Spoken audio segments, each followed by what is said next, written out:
I guess it felt like a reel, as if like, this is what we could make The Munsters if you give us the money to make a feature-length film out of it. The greatest love story ever told. Oh, I don't like the sound of that.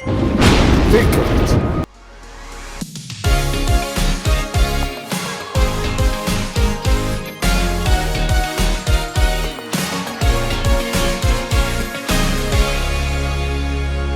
What's up, YouTube? Drive-By Movies here, and you are watching Fresh Releases. My name is James. My name is Blaise. And today we're checking the film that hit on demand and also is on Netflix, The Munsters by Rob Zombie.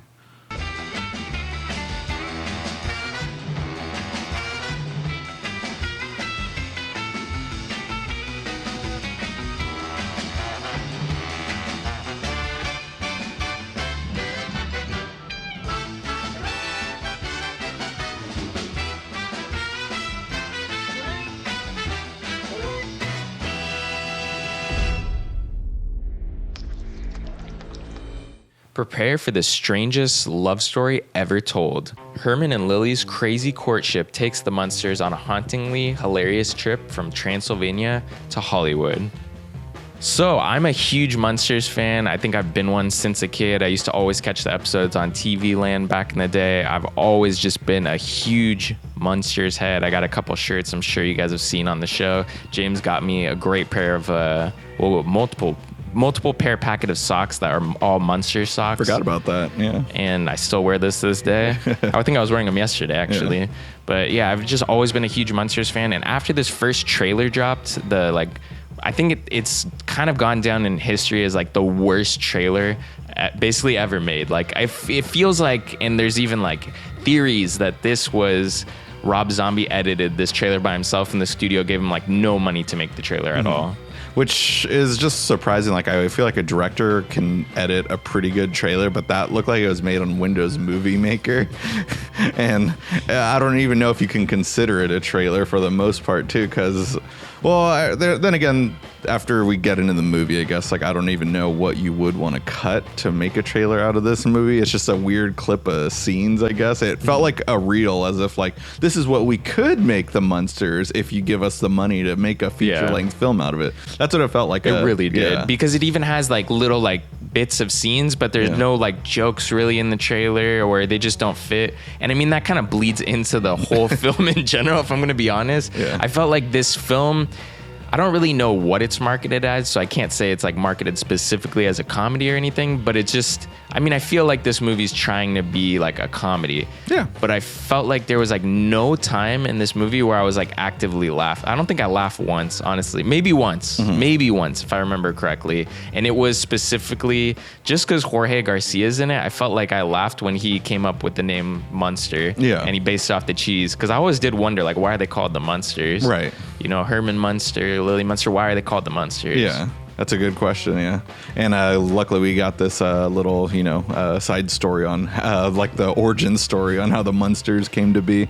I'm curious to hear your opinions on it more just because I've never watched the Munsters. I don't really consider myself like a fan per se. Not that I have anything against it. I just have only seen the pilot episode, I think. And it was just something, I didn't have TV Land as a kid, so I was unable to watch it. Sure. Yeah. But no, I was pleasantly surprised by this movie for the most part, just because I couldn't take my eyes off it. I was just like, I'm not hating this the whole time.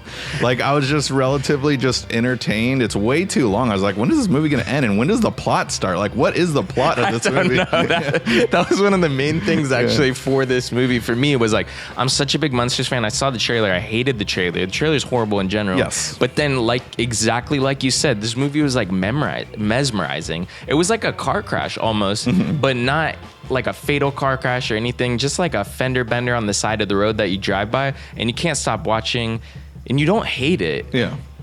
I don't know. I feel like I like this movie in a weird way, but I do hate it, but I don't know. It's something I wrestled with where I'm like, this is just so weird. I love like basically the art direction and all that was so awesome that essentially I feel like I appreciate how much Rob Zombie poured into this movie, even if it's a comedy that literally isn't funny. No, exactly. Yeah, it's not funny by any means, but just visually he did such a fun job with it. And you can tell like the actors are having a fun time. I've never been a Sherry Moon Zombie fan, but I actually really loved her as a Lily, right?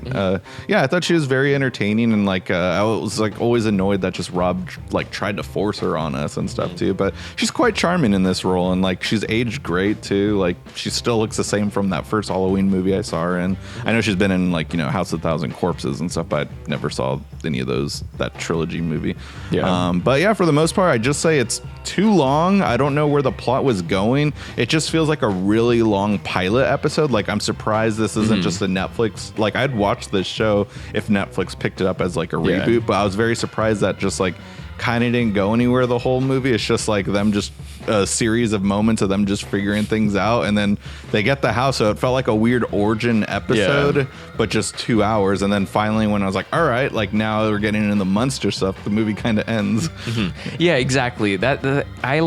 I kind of like that it's a prequel, and I think that was like its parachute almost in a way, because at first you're like, wait, where's Eddie? Like why is there only like just Herman and Lily? What's going on? And then we got Grandpa. Like, you're just like, what the heck is going on? But I feel like it works out that, like you said, it almost begins at the end of the movie, and then you're even wondering like, what really was the plot to the movie? It's like there is a plot, but it's just there's no stakes really in the plot for you to keep you invested. You're more just like so mesmerized at how strange this is that it's charming in a way. Yeah, I think I liked it the same way. I appreciate watching like certain Christmas movies that like a lot of people might not like as much, like Elf. Like I know that's got a cult following, but that, Home Alone 2, those are all movies that mean a lot to me, and just like every year I'll just put it on and like enjoy. And this isn't a movie like I necessarily enjoyed, but I can see myself like every Halloween just putting it on a night where I'm like carving pumpkins and just can glance and just feel giddy and stuff. It like really puts you in the mood. Came out at the right time and stuff, and everyone's pushing all these horror films right now with Smile, Barbarian, and we got Halloween coming up, Hellraiser's coming out. So many direct to streaming movies, and this is the movie that everyone's talking shit about, but I didn't hate it, and I see it as the one that I'm for sure probably gonna watch next year also. That just flabbergasts me. It might weirdly enter, like, because it's not scary by any means, but it's spooky enough, and it almost takes that, like, or it's like the set design, the lighting is like, at first in the trailer I thought the lighting was so bad, and then watching the movie I'm like, oh, the lighting is like weirdly charming. I don't feel like I've ever seen anything with this much neon lights, and it's weird because they even show some of the lights in the scenes, and I just felt like it worked completely, and I feel like I was even changing my lights in my house after, like, oh, I got the Munsters setting now. Great use of makeup. Lighting was great too. It was just like really fun, and I love the set pieces too. Like definitely they shot it on the Universal backlot, like in the Paris setting. If you ever done the studio, I thought they shot in like Romania or something. It's possible they did, but like I mean, it just looked so like fake at the same time to where I thought it was just Universal Studios. Like, I mean, I know that the original Munsters house is in not Mockingbird Lane. That's where it actually takes place. I think they call it.